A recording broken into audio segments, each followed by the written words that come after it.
Yo mga idol, kumusta? Mandrake mga sports TV nga pala.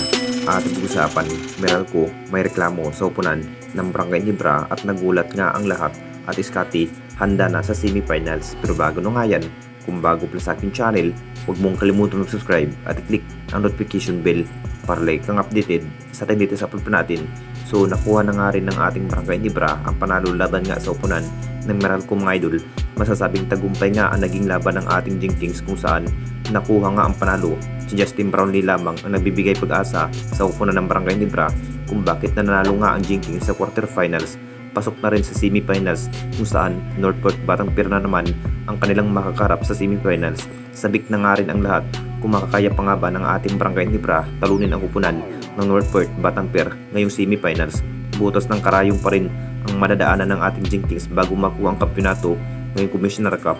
Matapos nakuha ang panalo ng ating Jingkings, may reklamo na nga rin ang upunan ng Meralco sa upunan ng Barangay Nibra dahil ang hiling sana ng Meralco management mga idol na matitis na nga rin ang nasabing import na si Justin Brownlee dahil nagdududa nga ang Meralco baka positive na nga ba sa drug test ang nasabing import na si Justin Brownlee.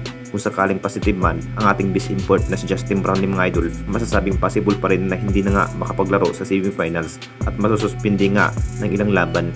Pero sa naging inamin nga ng ating bis import na si Justin Brownlee, willing pa rin ng ating bis import na magpag-doping test. Pinatunayan pa rin na walang masamang pangyayari sa semis. Ito na nga rin na kinahihintay ng lahat dahil sabik na nga rin kung sino na nga ba ang mas karapat dapat na makuha ang panalo ngayong Commissioner Cup. At dito na naman tayo sa isa pa nating balita. Scotty handa na nga rin sa semifinals. Alam na nating lahat mga idol, talagang ganadong maglaro ang nasabing player ni si Scotty Thompson mga idol kung saan butas ng karayong pa rin ang malampasan ni Scotty. Mas lalo pang nai-improve ang bawat hustle play ang nasabing player na si Scotty Thompson mga idol. Gandang laro nga ang kanya ipinikita sa bawat laban. Siya na rin ang dahilan kung bakit pinataob ang upunan ng Meralco sa quarterfinals. Iyak malala nga ang Meralco mga idol. Si Justin Brownlee at Scotty lamang ang naghalimaw sa bawat upinsa. Nakapagtala nga ng maraming maiitala itong si Scotty Thompson mga idol. Pinatunayan pa rin na mas malalakas ang upunan ng Barangay Nibra.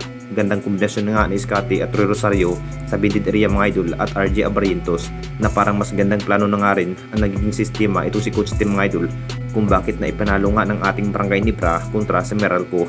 Pasok na nga rin sa semifinals ang Northport Batangpier na naman ang kanilang makakarap sa semis. Pagsisikapan pa rin ng ating Jingkings kung paano pa nga ba na matalo ang upunan ng Northport Batangpier ngayong semifinals. Gandang record din ang ipinakita sa bawat hustle play ang Northport Batangpier mga idol. Kahit sa elimination round hanggang semifinals, masasabing kumpiyansa pa rin ito si Scotty Thompson mga idol na matalo nga ang upunan ng Northport Batangpier sa semis. Anong masasabi ninyo mga idol tungkol sa ating video?